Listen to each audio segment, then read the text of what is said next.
Pada tahun 2008, Komisi Perdagangan Amerika Serikat meluncurkan sebuah investigasi ke dalam industri video game. Kenapa? Karena mereka mendapati adanya sebuah mikrotransaksi di dalamnya yang sedikit terlalu terlihat seperti sebuah perjudian. Hal ini melibatkan proses jual beli antara player dan developer yang menggunakan kotak misteri sebagai alat jual, di mana dalam kotak misteri tersebut, kita sebagai player dimungkinkan untuk memperoleh item-item berharga yang bahkan jika dinominalkan bisa hingga mencapai jutaan rupiah. Dan yang perlu digarisbawahi, hal ini adalah proses yang terjadi secara acak. Lantas, apakah hal tersebut dapat dikatakan sebagai sebuah perjudian? Dan kenapa kita sangat tertarik untuk melakukan sebuah perjudian dan cenderung sulit lepas ketika sudah memasukinya?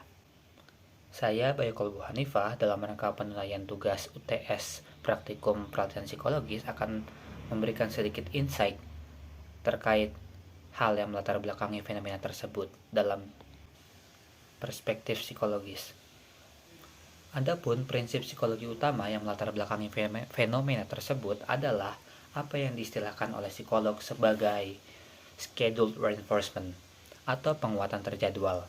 Yang secara uniknya dalam fenomena ini, jika kita menginginkan perilaku berjudi untuk dipertahankan, maka kita hendaknya memberikan hadiah perjudian itu secara lebih acak.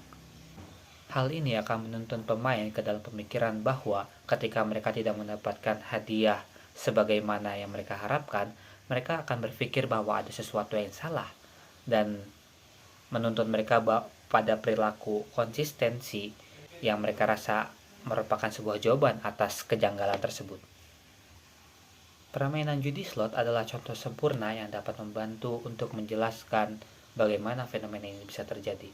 Karena studi yang dilakukan pada tahun 60-an terkait judi slot ini melibatkan dua kelompok anak kecil, yang mana anak kecil kelompok yang pertama diberikan kemenangan saat melakukan permainan judi slot itu 1/3 permainan secara acak, dan hasilnya mereka melakukan perilaku berjudi lebih konsisten dan lebih lama ketimbang anak-anak yang dikelompokkan untuk mendapat kemenangan secara konsisten setiap saat. Dan dalam studi ini juga dijelaskan bahwa kemenangan di awal dapat mempertahankan perilaku berjudi ini sedikit lebih lama untuk dilakukan, yang kedepannya akan diteruskan menggunakan prinsip schedule reinforcement yang telah kita jelaskan tadi. Adapun hal lain yang dapat memberikan kita kecenderungan untuk melakukan perjudian dan betah di dalamnya adalah kondisi yang dinamakan sebagai flow atau perasaan tenggelam dalam alur permainan. Flow tidak terikat hanya pada fenomena perjudian. Flow kerap diasosiasikan dengan kegiatan yang menuntut kompetensi di dalamnya, seperti bermain Rubik. Saat kita sudah cukup berkompeten dalam memainkan Rubik, maka kita akan mengalami perasaan tenggelam dan menikmati alur ketika kita menggerakkan setiap kotak untuk menyocokkan warna, karena kita telah terbiasa melakukannya. Dan dalam survei yang dilakukan pada tahun 2017, flow juga lah yang dirasakan oleh para pemain judi saat melakukan perjudian. Maka hal itulah yang membuat mereka betah di dalamnya. Dan dalam studi berbeda, uniknya para pemain judi juga berpikir bahwa mereka kiranya memiliki semacam kemampuan untuk menentukan kemenangan mereka, karena flow tadi kerap diasosiasikan dengan kegiatan yang menuntut kompetensi.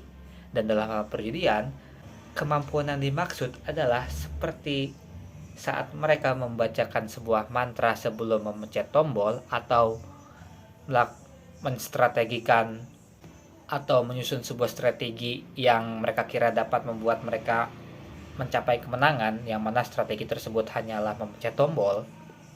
Tapi bagaimanapun juga hal ini telah terbukti dapat membuat pemain judi lebih betah untuk bermain di dalamnya.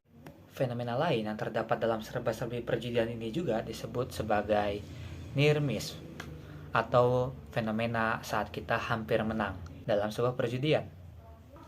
Kajian lebih mendalam terkait fenomena near miss ini telah dikaji dalam perspektif neuroscience, di mana dalam setting penelitiannya terdapat dua kelompok, yakni kelompok pertama adalah kelompok orang-orang yang memiliki adiksi judi patologis dan kelompok kedua adalah orang-orang yang tidak memilikinya. Dan hasil penelitian menunjukkan bahwa orang-orang yang memiliki adiksi judi patologis mendapati fenomena near miss sebagai fenomena hampir menang yang hendaknya mereka harus capai. Sedangkan orang-orang yang tidak memiliki adiksi judi patologis menanggapi fenomena near miss sebagai atau fenomena hampir menang tadi sebagai fenomena yang kekalahan normal. Hal ini sedikit banyaknya menjelaskan kenapa orang-orang sangat sulit untuk terlepas dari perilaku berjudi walaupun mereka telah kalah berkali-kali dan telah menghabiskan uang lebih banyak daripada mendapatkannya dari perjudian. Adapun demikianlah hal yang dapat saya sampaikan terkait insight yang saya ketahui tentang perjudian kali ini.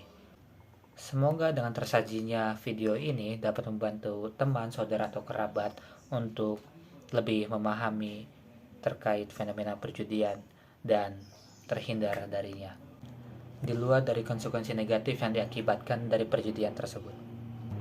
Saya Baikul Bu Hanifah, izin undur diri. Terima kasih.